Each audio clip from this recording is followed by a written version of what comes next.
प्रशासन पक्षर निष्पत्ति 5 दिन व्यापी चलो कौन केन्द्र कर निश्चित भाव में चलित वर्ष 2023 आम तृतीय माल्यग्री महोत्सव अनुष्ठित हो मार्च 3 रु मार्च 7 पर्यंत यह कार्यक्रम 5 दिनिया कार्यक्रम रसंता काली 2 तारिख ठारू आम मशाल शोभा 5टा जगह मशाल शोभा आसो जगन्नाथ मंदिर एवं जगन्नाथ मंदिर 3 तारिख दिन आसिकी पालड़ा स्टाडियम रे पहुँचब 3 दिन एवं 3 तारिख जो 7 तारिख जो कार्यक्रम आम रही विभिन्न प्रकार कार्यक्रम रही तत्सहित ओडिशा सरकार मंत्री और उपबाचस्पति अन्य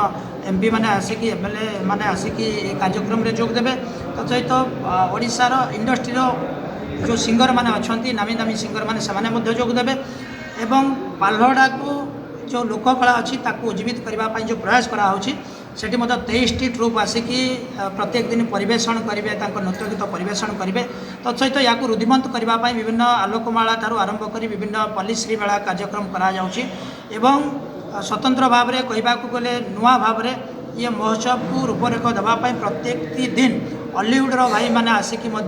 कॉमेडी भाई मैंने आसिकी ये कार्यक्रम योगदान करेंगे और सर्वोपरि समस्त सहयोग प्रशासनिक अधिकारी मान सहयोग कार्यक्रम निश्चित भाव में भल भाव आशा रखें।